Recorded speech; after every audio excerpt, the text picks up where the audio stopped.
ambayo mimi natumaini mtaifahamu. Sisi tumekuja hapa leo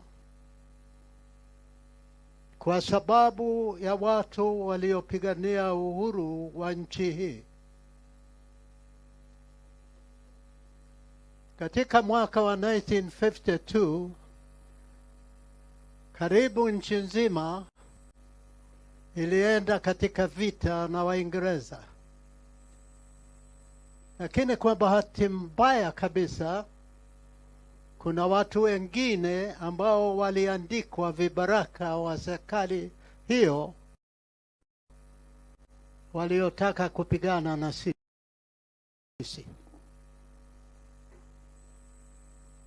Tulipigana vita ya miaka 7. Watu waliuawa katika nchi hii kwa kiwango kikubwa. Na si wa Kikuyu, na si wa Jaluo, na si wa Kalenjin, ni watu wa Kenya. Kwa sababu tulipokwenda katika vita vya Mau Mau, sisi hatukuenda tukiwa kabila. Tulienda tukiwa watu wa Kenya. Na sisi hata ingawa tulizuiwa kusoma, tulijua mipaka yetu.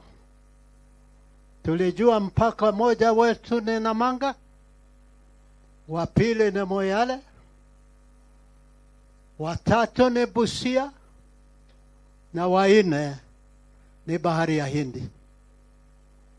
Kwa hivyo vita vyetu vilikuwa vita vya watu wa Kenya.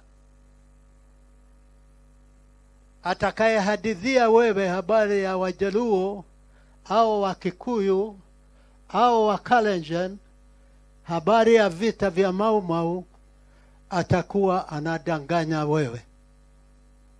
Kwa sababu katika nchi hii, katika utawala wa ukoloni, hatujui mtu hata mmoja Mwafrika ambaye alikuwa akitendewa vizuri na Waingereza. Kwa hivyo wakati vita vya Mau Mau vilivyotokea, kila mwananchi wa nchi hii ambaye alikuwa anaumizwa aliingia katika vita hivyo.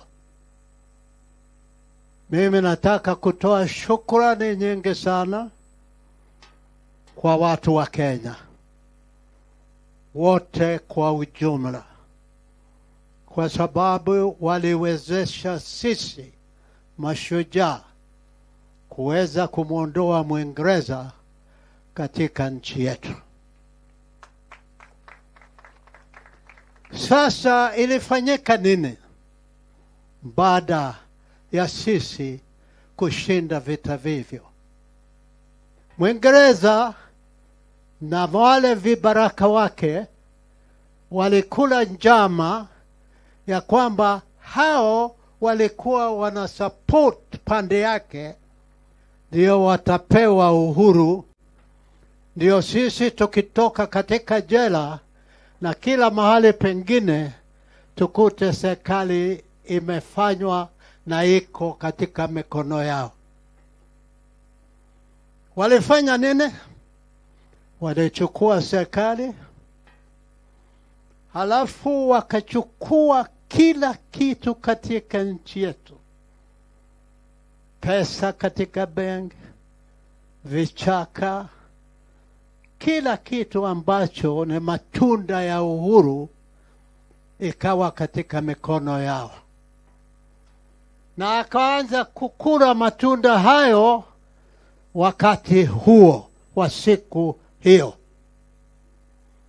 Wamekula matunda yetu ambayo tulileta kwa jasho, machozi na damu mpaka siku hii.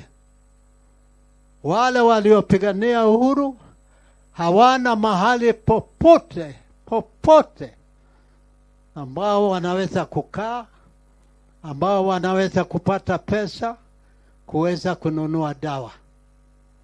Sasa hawa vibaraka wa wazungu wameingilia, sasa wanakula uhuru wetu tulioleta kwa jasho na damu. Hiyo nimemaliza. Nataka kuja ya pili.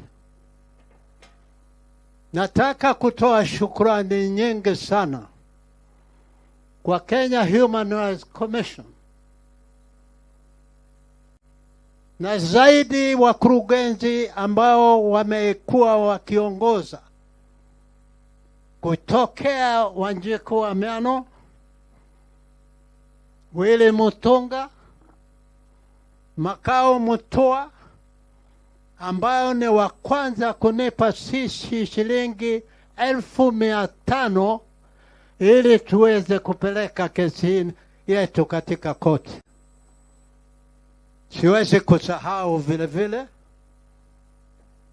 ya kwamba Minister Wetangula alipokuwa Prime Minister, alikuwa Foreign Secretary, ndio minister wa kwanza kutoa takriban taarifa yake ya kusema ya kwamba wanaunga mkono kesi ya watu wa Mau Mau ambao tulipeleka Ulaya tarehe 23 mwezi wa 6 2009.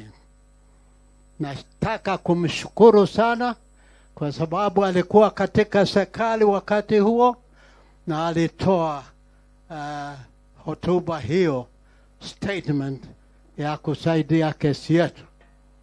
Siwezi kusahau kabisa